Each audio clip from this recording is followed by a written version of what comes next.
Bonjour à tous, nous sommes le jour de la fête de Saint Jean-Paul II, le 22 octobre. Nous fêtons aussi les Élodies et je souhaite une très belle fête à toutes les Élodies que nous connaissons. Saint Jean-Paul II, le Grand, voilà quelque chose d'incroyable, d'une actualité qui nous bouleverse. Nous avons connu un saint qui a été,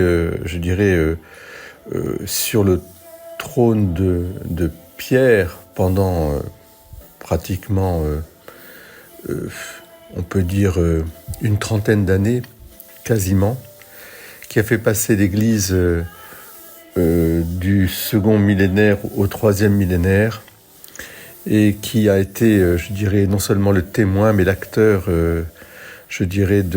d'un bouleversement qui a, pour ainsi dire, réchauffé l'Église, replacé l'Église, recentré l'Église pour la préparer à affronter ces turbulences actuelles que nous subissons tous.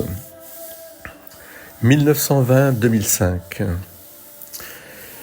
Au fond, si nous voulons comprendre la vie et la sainteté de Saint Jean-Paul II, il nous faut revenir à sa première encyclique et ses premiers mots. « N'ayez pas peur d'ouvrir grand votre cœur au Christ, car lui seul connaît ce qui est dans le cœur humain, et lui seul peut le combler. » Et son appel à n'avoir pas peur, à ouvrir grand ce cœur au Christ, c'est comme, la marque de ce grand artiste qui a été aussi Jean-Paul II, qui considérait notre vie comme à réaliser comme le chef-d'œuvre, à laisser Dieu finalement dans sa grâce réaliser le chef-d'œuvre qu'il veut faire de chacune et chacun d'entre nous. Quelque chose de très important qui, pour moi aussi, est synonyme, d'une justesse dans l'approche spirituelle.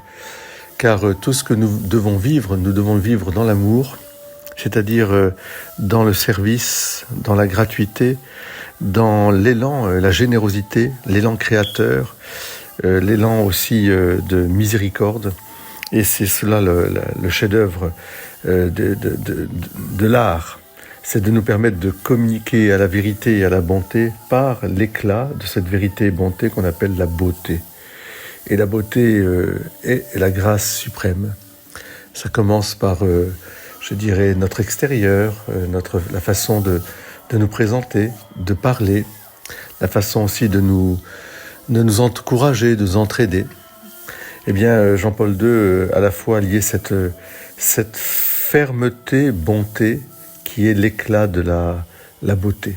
Quelque chose de ferme et de bon à la fois. Eh bien, nous pouvons contempler le visage de Jean-Paul II. Chacune et chacun d'entre vous, je vous invite aujourd'hui à regarder sa figure légendaire, on peut dire maintenant. Elle est inscrite dans le cœur de l'humanité.